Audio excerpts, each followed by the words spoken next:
जनवरी 2004 के बाद भर्ती हुए बच्चे और बच्चियां हैं, उनको उनका लाभ मिलेगा। 2 साल से कम बच्चे हैं तो वेज रिवीजन भी हमारा राइट है 10 साल के बाद। तो अब सरकार जो है इस बारे में भी सोचेगी। उनका ईएसआई हो, उनका बीमा हो, ये देखने का काम निश्चित तौर पर भारत सरकार को करना होगा।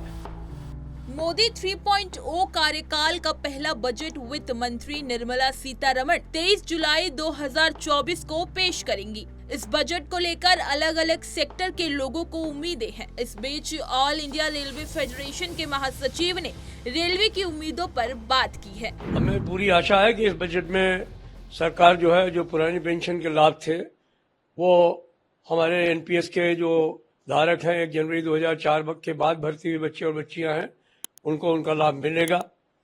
जो लाभ वो पुरानी पेंशन के ज़माने में पा रहे थे, 50% तनख्वाह का पेंशन और उस पर डियरनेस रिलीफ, मुझे आशा है कि इस बजट में उसका खुलासा जरूर होगा।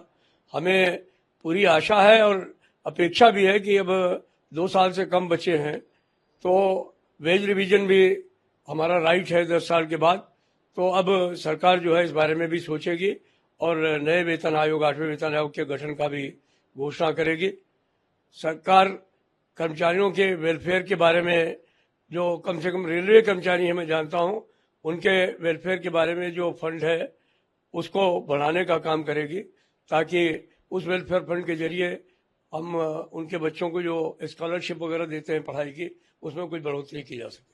सर, रेलवे में बहुत सारे लोग कॉन्ट्रैक्चुअल भी काम करते हैं, उनके लिए भी आप लोगों को कुछ उम्मीद रखते हैं इस बजट में? देखिए, कॉन्ट्रैक्चुअल वर्कर के बारे में मैं 2 राय रखता हूं। एक राय तो यह है कि जो सेफ्टी से रिलेटेड वर्क्स हैं उनमें कॉन्ट्रैक्चुअल वर्कर को लगाना जो है वो सेफ्टी से खिलवाड़ का मामला है, तो उसे ना लगाया गया। और वहां पर ये जो फिक्स टर्म एम्प्लॉयमेंट के जरिए भर्ती की हो रही है, मैं समझता हूं कि ये रेलवे की सुरक्षा के लिए उचित नहीं है। लेकिन मैं आशा करता हूं कि रेलवे की जो खाली पड़े हुए पद हैं उनको जल्दी से जल्दी भरा जाएगा।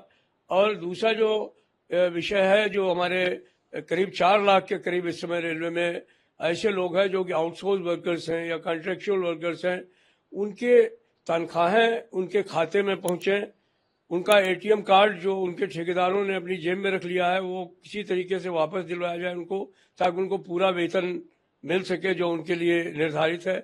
श्रम कानूनों की पालना जो है वो पूरे तरीके से यहाँ पर हो, उनके काम के घंटे हों, उनकी सोशल सिक्योरिटी हो, उनका ईएसआई हो, उनका बीमा हो, ये देखने का काम निश्चित तौर पर भारत सरकार को करना होगा। तभी हम ये मान सकेंगे कि ये हमारा आदर्श एम्प्लॉयर है भारतीय रेल या भारत सरकार। मैं उम्मीद करता हूं कि हमारे उन कॉन्ट्रैक्चुअल वर्कर्स को रिलीफ जरूर मिलने का होगा। इसी तरह की तमाम खबरें और अन्य अपडेट्स के लिए बने रहिए हमारे साथ और देखते रहिए punjabkesari.com।